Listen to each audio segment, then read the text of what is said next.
This might get weird. Are we rolling already? Oh, we're rolling already. Holy smokes. Grace Helbig, cheers. Cheers, Mamrie Hart. I mixed it up. I said your name first. I noticed. I want to keep this audience on their toes. So I realized my dance instructor, who I went to for a couple years back in the day, he started doing a couple in-person classes.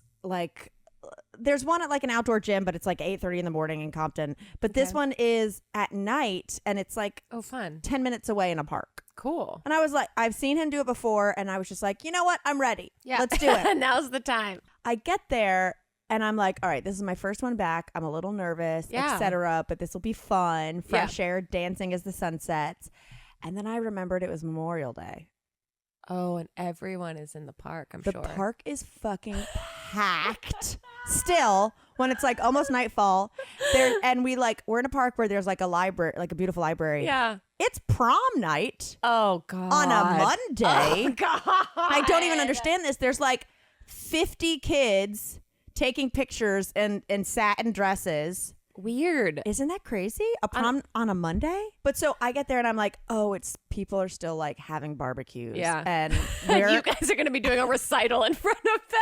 So I get there and I'm already like, oh God, okay. But I walk up into the area I think it's supposed to be, and there's just two women in there. Wait, so there's not a definitive, it's just at this park in this area. He told me what entrance. Okay. And then he sent a picture for reference. Got it. I also this is a full quest. Yeah, scavenger hunt. So then I'm like, there's two women in their 60s who are kind of hanging out in tennis shoes.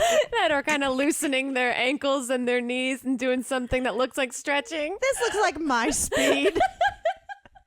Sure enough, here comes Gerard. He's like, hey, party people. Right? With his speaker and everything. And I'm just like, oh, here we go. God bless him. I love him so much. He comes up. He's got a full 5-pack of American flag balloons. Oh, I thought he was going to have some beer that he was giving you guys. I wish. No, I should have. I had a margarita before I went. Yeah. I was like, let's do this. Warm up. So I get there. He's got the balloons. He puts... And sure enough, these are the two women, and we're the only three. So he puts a little, American flag lei on one of them. He gives me 3 Mardi Gras beads, red, white, and blue. Another. So we're like, okay, we're doing this. We're leading in. If we weren't going to draw attention to ourselves, let's add some accessories, Gerard. So I'm like, all right, whatever, fuck it, let's get festive. And then the woman to my left, curmudgeon, automatically just goes, hate to say it, but Mylar balloons are illegal in parks in Glendale. I'm like, first of all, she doesn't hate to say it. She loves to say it. If you have that specific fact, you would love to share it with everyone that will listen to you. I was like, way to kick off the vibe. She goes, sorry, I work for the city of Glendale, and Mylar balloons and squirrels are the 2 things that mess up power lines. Okay. So poor Gerard with his 5 balloons trying to make it festive for us was like, okay, I did not know that. So what does he do with So he just leaves them, but he doesn't let them float away. They had an anchor. They had one of those Yeah, the weighted thing. Yeah. Cellophane anchors. So just well, we're kicking it off. We're kicking it off with a bang. So we start dancing, I love it. Yeah. It's just my speed. We've got grapevines. Mm-hmm. We've got some moments that are a little more hip hop than others. Yep. The other lady who doesn't work for Glendale, I'm like, all right, let's not bring any more attention to us than we have to. Because we're in an island in the entrance. You're doing the moves. You're not adding flair to them. You're not trying to. She's adding riffs. She's full on being vocal riffs? Oh, yeah. I'm like, wait, what is happening? As expected, the barbecue to our left, which is wrapping up, which has some preteen girls. Yep. Sure enough, they start doing the moves. They got to get in on it. Yeah. Which is annoying to me. But if I was 12 or 13 and there was a dance class happening, I would probably be like, oh, well, fuck it. I'll do it. Yeah. Normcore. So then people start coming by and filming us. And truly, I'm like, I have my hat full down to my nose and my mask. And I'm like, I am not Oh no! This whole family, these two women with a stroller come. There's nothing more annoying to me outside of Venmo requests than people being like, "Hey, 2-year-old, get in there." You're like, I'm trying to actually. So it's like, I don't give a fuck about your kid. People are starting to gather. We got people videotaping us. Like at least 3 cameras. And I'm like, this isn't a dance-a-thon. We're not like doing this to like raise awareness about something. But we're doing a dance class, and it was me and 3 women and Gerard and some balloons, right? And some balloons. And we're wearing beads. And we're just like, like kind of dancing to an old Missy Elliott song. At this point, we're doing a South African line dance. And it was very fun. But so then this whole family comes up with like, I don't know, 5 girls that were 5 years old and this and that. So the 5-year-olds all get behind me. And at this point, and they're just talking the whole time and trying to dance. And I just go like, you got to give me room to some 5-year-olds. I'm so annoyed. Gerard can see it in my eyes, how annoyed I am. And also, because like, should you have to pay for this situation? Well, so I'm like, ugh. So then Gerard, like in between songs, he goes, all right now. And he looks at me, he goes, it's never like this. Because like obviously a Monday at 7:30 in a park, it's normally ghost town. Of course. And they're all like, yeah, sorry. So anyway, so this family comes and then like in between songs, the dad goes up and he goes, hey, so do you mind if I jump in? The dad? I've had it at this point. I pull down my mask and I say, this is a class that we pay for. I can't. I'm about to rage, like while trying to just like do light cardio. This is the class we pay for as your Mardi Gras beads clank against each other. I tuck them in. I tuck them into the shirt immediately. Halfway through the next song, Dad joins. Oh, Dad doesn't need to ask any questions. Teenage girl is filming her dad and like going around. I mean, like full like. What's her face? Amy Poehler and Mean Girls. Yeah. Like full on, like doing movements, like 180 degrees. There's still a baby with those 2 women. She's filming him. Everyone is talking. And I am just like, I am about to explode. You're trying to get your grapevine on. I am so pissed, but I'm trying to take it out in the like step touches. You know what I mean? Take it out on the routine. Oh, I'm so mad. They stay. He stays and does the rest of the class. Like the last 15 minutes. While his daughters, all the 5-year-olds, are like, and filming him. And like trying. And I'm just like, this is not what I like. Yeah. I came to like let it out and have fun and do my thing. So at the end of the class, I was just like, I gotta go.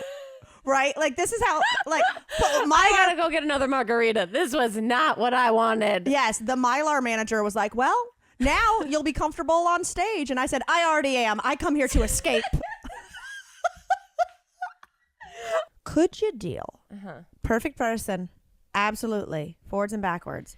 But when driving, the only thing he listened to was the jingle for 1-800 Cars for Kids.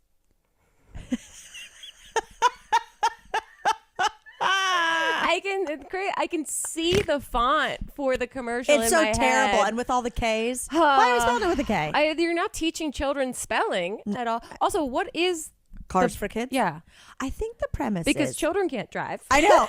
They sure as hell can't. As far as I know, that's not possible. It seems like a ragtag group of kids got together, bought a commercial, trying to get a free car somehow. Is it? I think it's like you donate like your car. Uber, okay, is a nonprofit car donation based in New Jersey. Do they resell do they sell the cars that you donate and then they use that money to somehow help kids? What is this racket? I don't believe it. Okay, it's a nonprofit organization that states that its mission is, quote, this is according to their Wikipedia page, to fund educational, developmental, and recreational programs for low-income youth. Okay, we like this. Yeah, it's through programs that are facilitated by a sister charity. So I guess you turn your car... Okay, it takes donations of cars, boats, yachts, and real estate, accepting over 40,000 cars annually.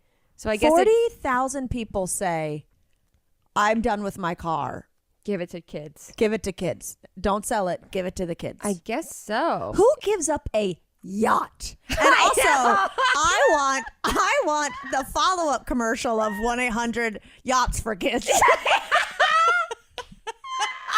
1877 yachts for kids. And it's just kids on a yacht with like little Donate captain's hats. your yacht today. I love that they specified boats and yachts separately. Someone clearly has given a yacht, which is why they've had to designate a category for it. Crying. What? Okay. So I did something I've never done before, which was I found someone on Angie's list. What? How did you end up on Angie's list, and why? Was Craig was too busy? So I do that, and like 30 minutes later, I immediately get a call from this guy Tommy, who's like, I have your information from Angie's list. I could come tomorrow, like around noon. Does that work for you? And his like kids are in the background. He's like, sorry, my kids are being loud. I'm like, no problem. Okay. He's being chill. I send him a video. Like, it seems like, oh, this is relaxed and great. By the way, I said to him in the morning, I go, by the way, do you have a truck I could borrow, or I could task you to go pick up? I need a couple cut pieces of plywood from Home Depot for one of our beds, right? And so I was like, these are the measurements. I've done this at Home Depot. You buy it, they cut it exactly how you need it. It takes 4 seconds. Yeah. And he was like, yeah, no problem. I'll pick that up for you. And so great. At 4:30, when it's already dark because of daylight savings, I was like, yo, dude, are you coming? Yeah. And he was like, could we actually do in the morning? I haven't been in the pool all day. I haven't done anything because I was like, waiting. At any point he's going to show up, right? And so I was like, okay, can you at least please drop off the plywood? I just need to see if this works. He's like, no problem. Yeah, I already got him. And I was like, okay. He comes at 6:30 and he goes, will you bring a tape measure outside? I've got to cut them. Meanwhile, it's dark. So I said, by the way, it's dark and it's really dark outside. I'm leaving the tape measure in the mailbox. Yeah. Okay. Right? I was like, I didn't want to go out. It's really dark in front of our home. I was like, you're a stranger. This sounds like the start of a horror film. So I leave it, and then I hear him come up, and Grace, he started sawing in front of our house for 45 minutes. It's two cuts. Yeah. On the plywood. Yeah. For 45 minutes, to the point where I went out there and lied. Did he need a light? Like, was he had a headlamp. Okay. He had a headlamp. Okay. So it's like he's camping and cutting at the same. It's like if you walked by and you just see a headlamp and a saw, you'd be like, something's going on over there. Something's fucking up a body. Someone's about to bury a body. He leaves me a minute-long voice note, and it's like, buddy, we're not friends. Voice notes are intimate. Yeah, we just talked about how you didn't pick up the phone for Mary,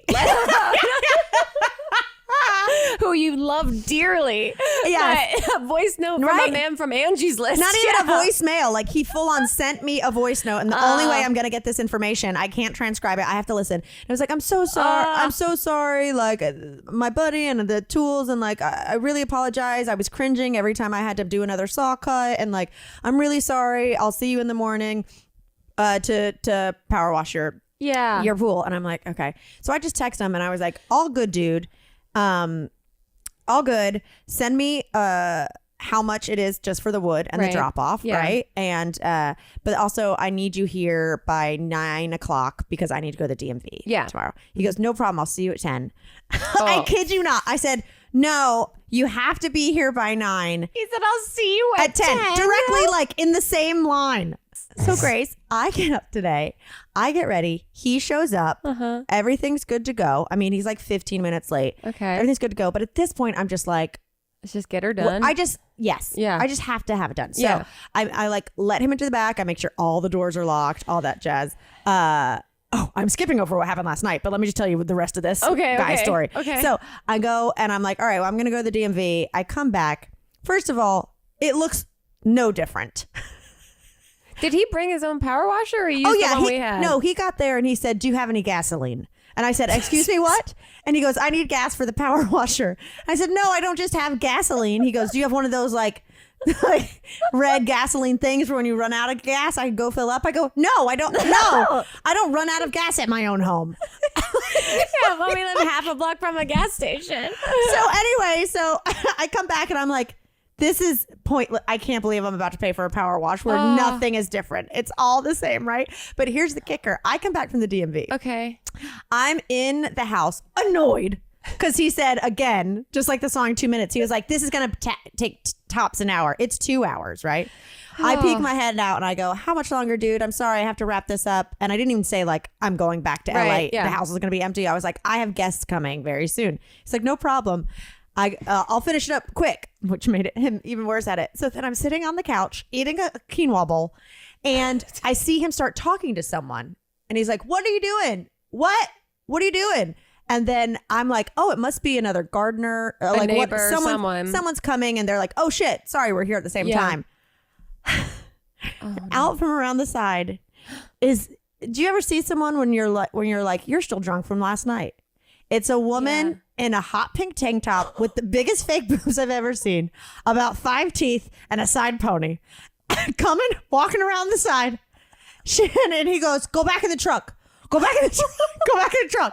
And I'm just like crouching down and watching every I'm like, who is this woman who that's probably why he didn't come yesterday. He probably got day drunk and then came and sawed it all weird and like slept with this random person and was like, hey, I have to go do this real quick. It'll take 20 minutes. And meanwhile, she's been sitting in his truck with no AC for 2 hours. So she comes around and she's like, I'm hot in there. And I'm just like, what is happening? What is happening? So then she leaves. He pretends like he's going to spray her, right? So she... Wait, so they're still flirting amongst all of this? They're still flirting.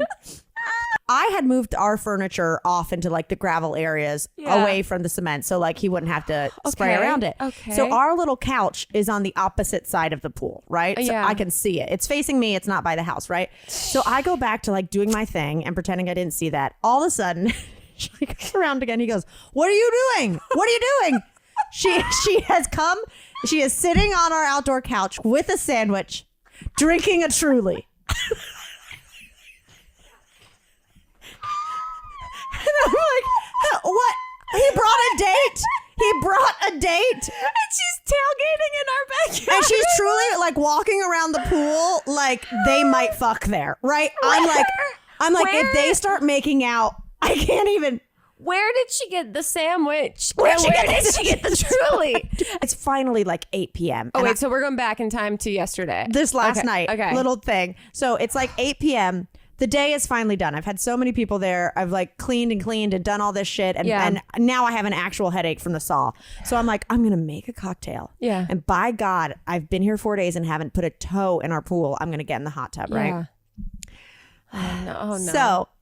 So I go out and I'm like, oh shit, I need to grab a towel. I go back inside. I come out and I'm like, I'm going to do a little skinny dip. I'm by myself. Okay. Having a good time, right? Look, I would support that in any other scenario, but I am nervous for what you're about to tell me. No, so I go out there. I'm having a little skinny dip. I'm like, good, I need to decompress, etc. So I have my drink. I get up, put on our little flimsy towel. I walk there. The sliding glass door locked behind me.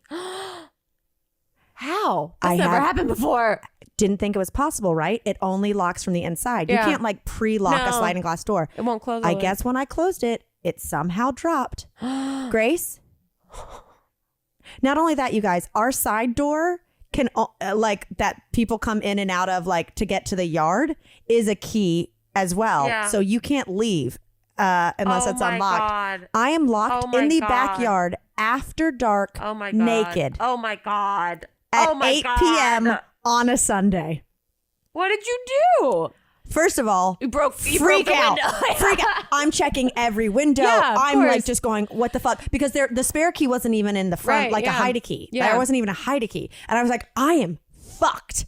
I'm looking at Beans being like, can I somehow train her remotely to open Beans, this is where your mind control comes in. Do it. Prove it. Naked. 20% on my phone.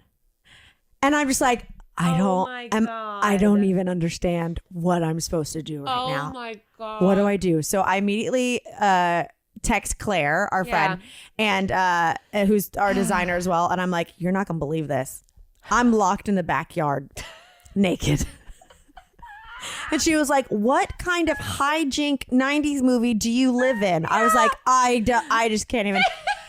So she calls the guy who was like doing our tiling and stuff in our house, and she's like, I'm putting you on a thread with Roberto. Maybe he has An key, extra and key. is there. And he was like, I don't have a key with me. Oh my Like, God. and I guess like he lives like an hour away. Yeah. And I was like, oh fuck. And like I'm seeing my battery start to leave. Oh It's my- dead ass dark. Oh my God. I'm like, am I sleeping on a love seat naked in our backyard and then hoping to figure out something else tomorrow? Like, what? like maybe my phone will be solar panel charged by the morning. And so I'm freaking out, and I'm like, do I call a locksmith? Yeah. Last time I called a locksmith in North Carolina, it literally took them like 4 hours to open to get it open. And also, will your phone still be alive by the time Right? they get there? So I call our one contact at our rental company, who I've never called ever. Yeah. We text when there's a problem, something, and I couldn't even remember her name. And I just go, hi, it's Mamrie Hart from fill in the blank address. I am so sorry to call you on a Sunday night. This is an emergency. She goes, oh, okay. What's that? Like, she's not at work. She's having a Sunday night. Right. I go, and you get worried too because it got dark so early. Everyone goes, that's like the earliest people go to bed. on a Sunday in Palm Springs. On daylight especially. savings. Yeah. So I go, I am so sorry, but like I just came out to my hot tub for a little dip. Full disclosure, I'm naked and the door locked behind me. I am stuck in my yard with no clothes and no way to get in my home. Is there anyone at the office who has the key to my house? Oh, And she goes, my oh my God. Okay. Well, hold on. The office closes in like 4 minutes. Let me call you back. Wow. She calls Wow. someone. She goes, he was walking out the door and heard the phone ring. He'll be there in 10 minutes. Oh my God. And this guy comes in the door. I'm seeing Beans lose her mind that there's like stranger danger walking through. Is she inside still? She's by still herself? inside. So you guys are communicating through I'm glasses? trying I to. thought she was in the backyard with you. I'm trying to be like, how do I turn Beans into a circus dog remotely? Get the keys, Beans. Yeah, Get the Beans. keys. It's really like I'm in Ernest Goes to Camp. Like, bring me the jail keeper's keys, sir. The key ring. So, and this 10 minutes later, this guy walks in. He's shielding his eyes because I think he thinks I don't even have a towel. Right. Just comes, unlocks it. I'm in a towel. I go, thank you so much. You have no idea what a dire situation that was. He goes, no worries. Please have a good night. Oh my God. And I'm just like, that was the end of the day of days. Holy And I thought we were shit. done. And then truly morning. And then you had, and then this goddess walk into your life. Holy shit. I was Mamrie. like, me. I left and all of that had I said, transpired. I'm a D-list celebrity. Get me out of here. So I call an Uber, and it's Gary B, right? And Gary B arrives with a little with like a hat, a tiny hat, and like a tiny- no, what's just a like a ti- chapeau. Like he's like a newsie. Oh, okay, got You it. know? Okay. I was like, tiny hat could mean many things. If he showed up with an actual dog-sized hat on his head, that's our first point of interest. Okay, so Anyway, so first things first, I come out and he pops the back and I come around and I'm going, he was like, let me try to help. And I was like, his arm was like fucked up. Okay. And so he just goes like, sorry, I can only use one arm. And I go, I've got it, dude. No problem. I put it in there. He goes, no, I feel like a turd. he said, I feel like a I turd. feel like a turd. Okay. So he's got the hat and he's got this wild, like vocabulary. like Gallagher, but white hair. Like And- if Larry David grew it out. Yeah, and he's already said he feels like a turd. He said, I feel like a turd. I said, this is the verbatim combo. He said, I feel like a turd. I said, don't feel like a turd. He goes, I feel like a turd.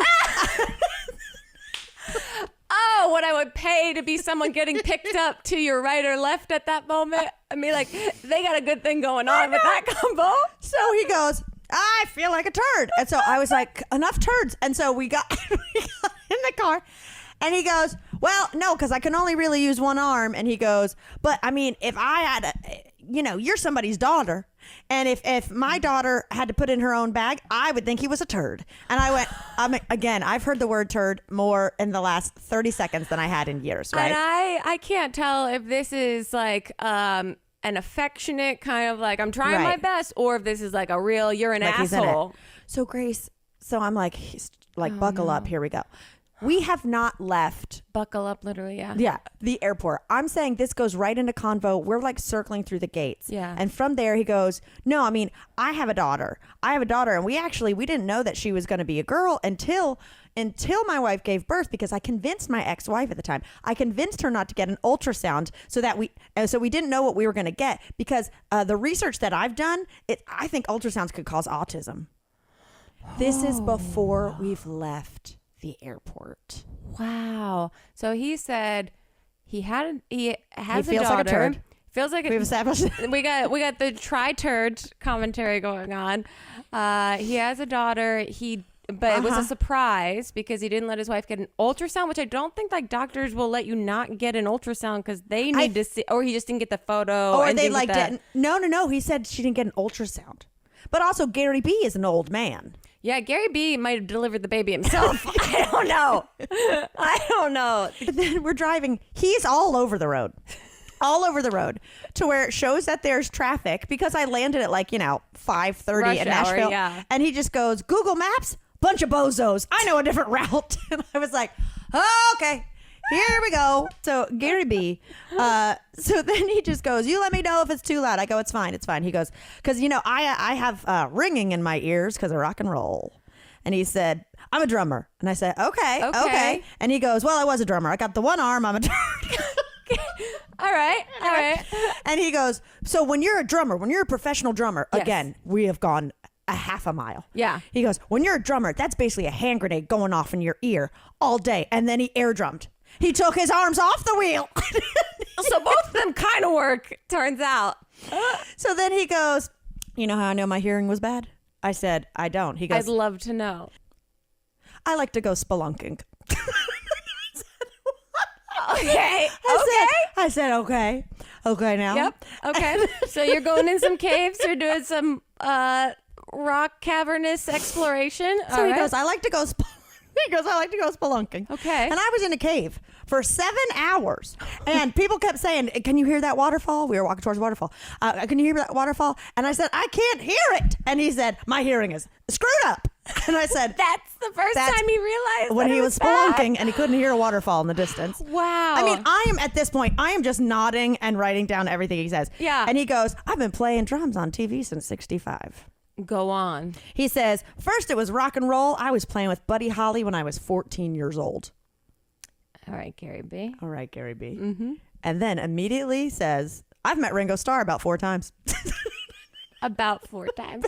Then he's air drumming, to show me him versus Ringo. Perfect. And then literally has to grab the wheel to swerve. Yep. And then says out loud to himself, don't look down, Gary B. Don't look down. He calls himself by his bachelorette name, Gary B.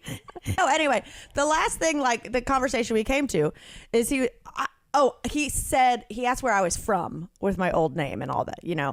And so I was like, from North Carolina. And he was like, oh, it's gorgeous there. I was like, I know, it's really pretty. It's this time of year, blah, blah, blah. Yeah. I was like, the fall colors. He don't want to talk about autumn. He just goes, I was at a study at Duke University in 78. Everything is a road back to Gary B. Every little breadcrumb is setting you up. He's setting you up. Gary B goes, yeah, Duke University. I go, oh, I went to Duke University. He goes, I had bad psoriasis, like the hand condition, the skin condition. He goes, I had bad psoriasis. So I was in the only study of its kind at Duke University in 78. You know what they did? They put us in tanning beds. I go, oh, okay. He goes, they put us in tanning beds. He goes, to this day, he said, everybody else in that study's died. He goes, to this day, I have the most radiation coursing through my body than any other person on earth. Hey, Gary B. And then when he finally lets me off at the hotel, he comes out and tries to help my bag. I'm like, I got it. Gary, and then we've been through this. He just walks away from me. He goes, hey, I want you to know what my face looks like. And he just pulls down his mask, and he's got this little, tiny, labyrinth, little tree frog of a man face. And I go, here's mine. And I show him. He goes, well, you're pretty, dude. He said, well, you're a pretty one, dudette. Then I said, bye, Gary B. That's the weirdest, most intimate thing you could do ever at the end of an Uber ride. I want to show you what my face looks I want like. to show you what my face looks like. And he goes, you're a pretty one. And you You're a said, pretty "Me one, too." dudette. I said, here's mine. I know, but I didn't know what to do. That's so weird. It's so weird. So fucking weird. I know. I was just saying I'm unattracted to Machine Gun Kelly. Yeah. And in a real big way. I have an Is he a anti-crush. musician? Is he a Yeah. DJ? No, he's a musician. I think he like plays guitar and it's like, All right. Hold on. I just hold on. I think you might actually be exactly correct. Like, I don't think that you're exaggerating. I think that might be exactly what he does. Because that's what it looks like, what he does. Like, he gets up and he goes, wow, wow, wow, wow, wow. I think And then he like puts his tongue on his girlfriend's tongue and is like, we're the hottest couple of you've never seen. and then he just does like a rock on thing and then he goes and gets a drink with Tommy Lee. I don't really get it. I think he acts too. Okay. I don't know. He popped up out of nowhere. Yeah, where did he come from? What's going on? Should we start a true crime podcast about who is Machine Gun Kelly? Where the fuck did he come from? How do you get that nickname? Because if you nickname yourself Machine Gun Kelly and it's not like bestowed onto you, that's pretty silly. You know what I mean? Like, did he have a machine gun? Is he such a great like drummer that he's got? It's like he's a machine. Is he related to Tim Gun Kelly? Oh my God. Okay. We gotta go. I'm getting hungry. That's All right. you guys, I'm not going to lie. We laughed so hard about Machine Gun Kelly that it stopped recording. We broke our equipment. Goes to Machine Gun Kelly, who was a gangster. Okay. Originally, Machine Gun Kelly was an American bootlegger, bank robber, and kidnapper who made headlines in the 30s. Oh, okay. I thought you were like, this guy, his Wikipedia page just was originally a gangster. I think we can fact check that a little bit. Oh, no, but it says he says, I got my name Machine Gun Kelly because of my rapid fire delivery when I was 15 and started doing shows. Oh. His real name is Colson Baker. Okay. He looks more like a Colson. Yes, very much so. Very much so. Oh, he found himself working at Chipotle to afford rent. You know, good for him. There he goes. There he goes. You know what? More power to him. He's licking tongues in the bathroom next to a couple other people licking tongues, and who knows if that's wrong or we're right or we're wrong and they're right. Who From knows? getting free burrito bowls to bowling over crowds and licking his burrito girlfriend. And get ready. If you guys are coming to the Portland show, Machine Gun Kelly's opening for us. It's going to be... I'm only talking about food this whole podcast because I'm so hungry. You're just staring at a bag of it right there. This got weird.